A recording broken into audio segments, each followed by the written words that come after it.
StudyIQ IAS, अब तैयारी हुई affordable. Hello, Namaskar, Namaskara, Namaskaram, Namaskar. My name is Pooja Divedi. If you're new to this channel, I would like to inform you a bit about daily current affairs. Prelims is becoming the most unpredictable part of your entire syllabus and paper pattern. Hence, we curate the fresh of the fresh news, try to understand what kind of questions, tricky questions that can be formulated by the UPSC, and hence formulate those questions for you to understand prelims examination. Let's begin, but before we begin, I would like to inform you about a course that we are launching, Prelims to Interview. This is a completely in English batch, and if you are wanting to join this batch from 19th of June onwards, we are going to have this batch from 6 p.m. And these will be live classes, not recorded ones. You will be provided mentorship, hand-holding guidance, everything is there. You can visit the website as well. And if you want to avail this course, it is just available for rupees 60,000. But if you use the code PDLIFE, it will be made available to you at 29,999 only. Let's begin with the various events that we are going to cover. First of all, let's talk about the question with respect to NIA. With respect to National Investigation Agency, consider the following statements.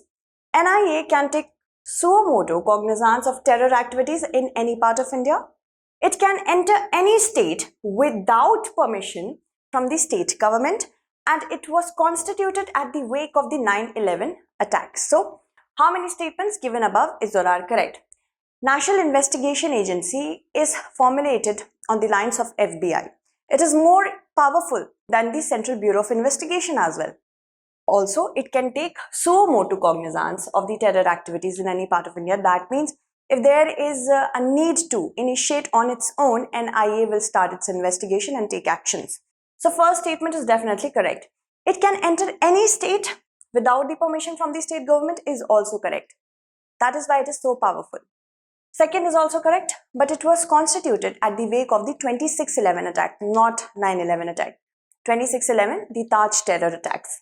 So first and second are correct, third is not correct. Two statements only will be the correct answer. Let's move on to the explanation because NIA is seeking assistance with respect to Khalistani movement in London. That is why this question is important. The NIA is the Central Counter-Terrorism Law Enforcement Agency of India. It is mandated to investigate all the offences which affects the sovereignty, security and integrity of India. That is why it has a very wide scope. It is the only truly federal agency in the country which has drawn parallels to the FBI of United States. It's even more powerful than the CBI. It has the power to take suo motu cognizance of terror activities and also register a case to enter any state without the permission of the state. This is also very controversial. States are not liking this provision. To investigate and arrest people. All this has been mentioned in the National Investigation Agency Act of 2008. The ambit is pretty large, as I told you, wide range of scope it has. So friendly relations with foreign state, in order to maintain it, it can take suo motu cognizance of terror activities against atomic and nuclear facilities, smuggling of arms, drugs and fake Indian currency as well, infiltration from across the border. So whatever falls into the sovereignty, integrity and freedom of India, it can take suo motu cognizance here. The offences under the statutory laws enacted to implement international treaties by the UN and its agencies as well. So it has a very wide scope. A good question could be formulated for prelims from here as well. It was constituted under the NIA Act of 2008. It is empowered to deal with the investigation of terror, and that could be without special permission from the states, but under written proclamation from the Ministry of Home Affairs. The headquarters is at New Delhi. Which of the following is not a criteria for a tribe to be considered as a particularly vulnerable tribal group?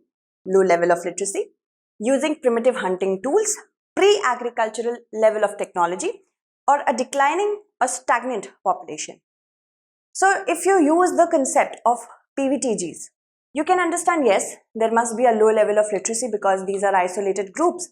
They have a very different social institution, so they might not be able to get integrated into the general education system that we get. So first is there, it is a criteria. Then using of primitive hunting tools. Really? Hunting tools has right now nothing to do with PVTGs because if they are using pre-agricultural level of technology for agricultural purposes, then of course it is understood they are not economically well developed enough. So that is of course a thing.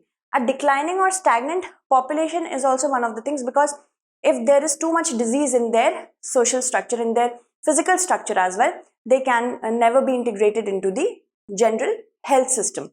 So A, C and D are a criteria, but not using of primitive hunting tools. So B is out of the picture.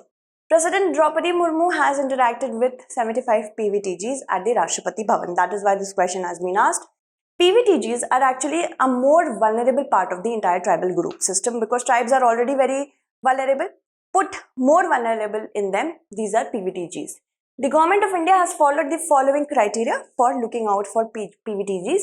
Pre-agricultural level of technology, low level of literacy, economic backwardness is there, and a declining or stagnant population. Hence, 75 PVTGs have been identified all over the country. You have to tell me in the comment segment which state has the most number of PVTGs. In 1973, the Debhar Commission created this particular criteria group as a separate category. In 2006, the Government of India renamed this primitive tribal group as particularly vulnerable tribal groups.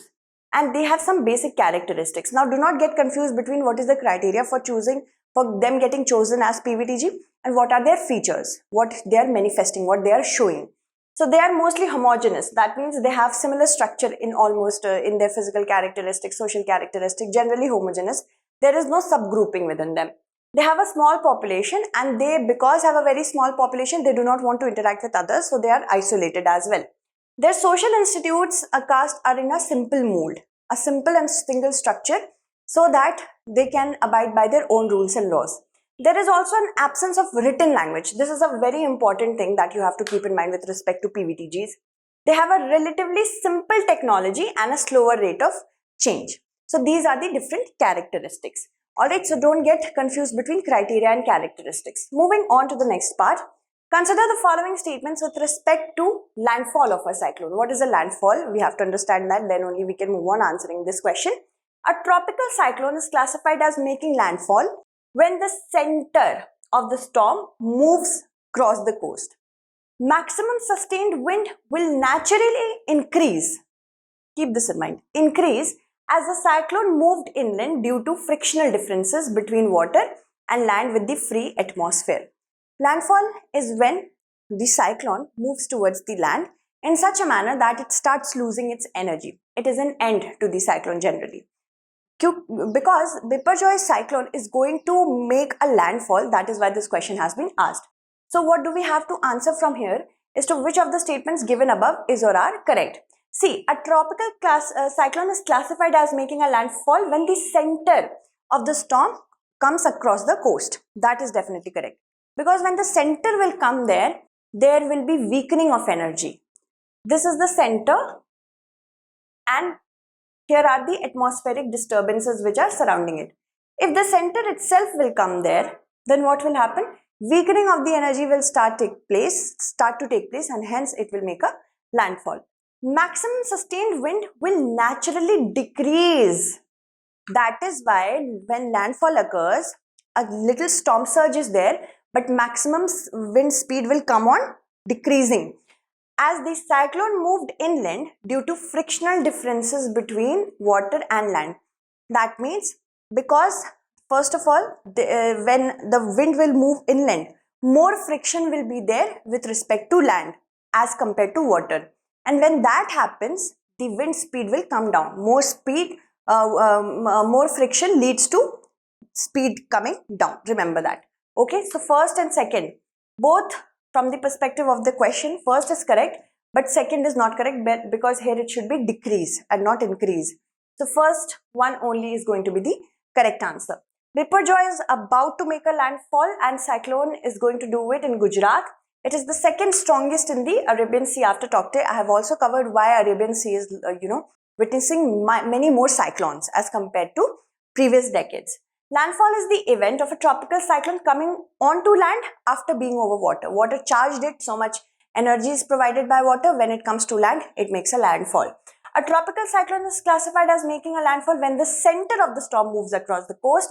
And in strong tropical cyclones, this is when the eye moves over the land. Eye is, of course, the calmest part of the cyclone. Remember that. This is, and once that happens, this is where the most damage occurs. That is why National Disaster Management Authority and State Disaster Management Authority are looking forward in not a very good way at this particular landfall. Because the most damaging aspects of these systems are concentrated near the eye wall, not the eye, but the eye wall. Also remember that. Also, if we talk about the other important aspects of it, such effects include the peaking of a storm surge. A storm could come. Core of the strong winds also come to the shore, damaging life and livelihood, and heavy flood rains coupled with high surf. If there is a high tide, high surfing capacity of water along with that storm, it will lead to beach erosion as well. And when a tropical cyclone makes a landfall, the eye closes in itself. Eye will start closing in because there is a lack of fuel that it was getting from the water. Alright. Maximum sustained wind will naturally decrease. I have already told you that. But a landfall should not be confused with a direct hit, because when there is a direct hit, the core of the high wind comes onshore, but center stays offshore. So when the center is offshore, but the other region is onshore, that is a direct hit, not a landfall, because the main region of the cyclone is not coming onshore. Alright, so I hope you understood this. Next, with reference to CPRI yearbook, which has recently been released, consider these particular statements. The nuclear arsenal of India has grown to 164 in 2023. Pakistan has more nuclear arsenal than India. Russia and the US together possess almost 90% of all nuclear weapons. So what do we have to see? We have to, of course, see how many statements given above is or are correct. Alright. So first statement, if we talk about India's nuclear arsenal has, of course, grown to 164 from the last year. And Pakistan actually has more nuclear arsenal than us. That is why we are developing more deterrents. And Russia and the US together possess almost 90% of the nuclear weapons. So first, second and third, all three are actually correct. That makes all three to be the correct answer. Alright, moving ahead. China could potentially have as many as ICBM, intercontinental ballistic missile, as Russia and USA by the end of the decade. And that is not a good report for India, because we also have to now increase our defense expenditure. This all was given in the Stockholm International Peace and Research Institute, or CPRI. Size of China's nuclear arsenal increased. China is also increasing much ahead of India. From 350 warheads, that was in January 2022, now they have 410 as of January 2023. China could also potentially have as many, at least as many as intercontinental ballistic missile as USA and Russia, or Russia by the turn of the decade.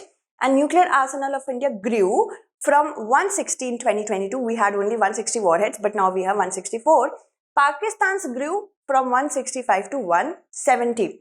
Of the total global inventory of the estimated warhead, which is 12,512, as of January 2023, about 9,000 plus were in military stockpile for potential use that could be used.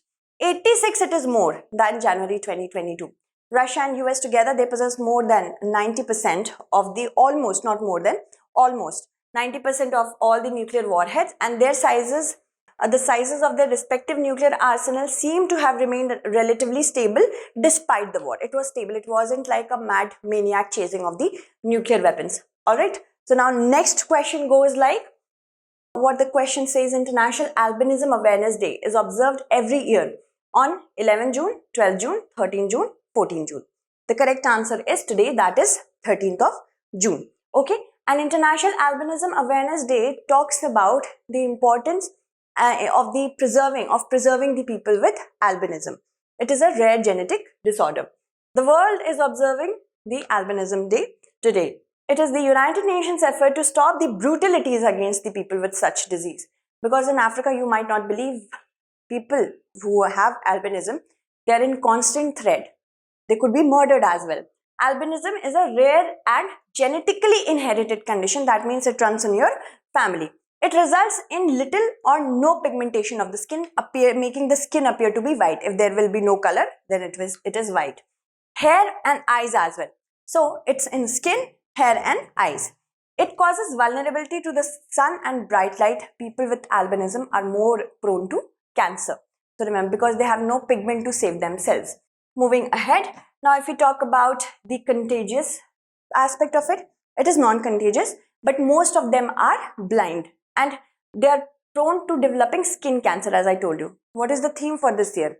The theme for this year is inclusion is strength. Despite of races and in spite of races, we must understand that albinism is a genetic disorder. It is non-contagious and people should not be attacked with it.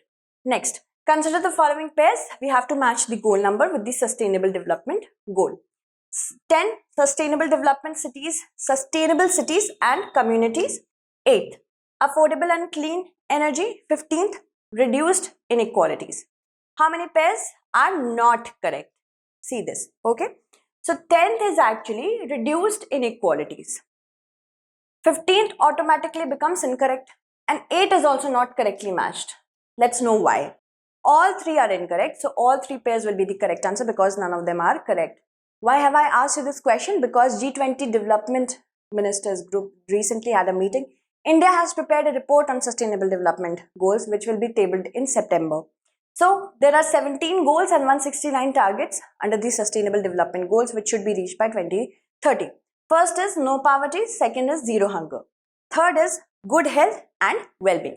Other than this, we have quality education, gender equality, which is number 5. Sixth is clean water and sanitation. So you have to remember these sustainable development goals as well. 7th is affordable and clean energy, and 8th is decent work and economic growth. That is why it was wrong. 9th is industry, innovation and infrastructure. 10th is reduced inequalities. 11th is sustainable cities and communities.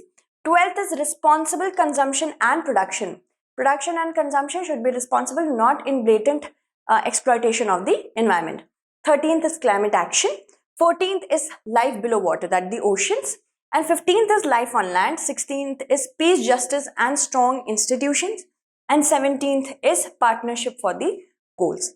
So I hope you understood this particular class well. If you want the PDF, you can contact me on my Telegram channel. If you have any UPSC specific questions, you can talk to me on Instagram as well. Thank you so much for watching. StudyIQ IAS. अब तैयारी हुई affordable.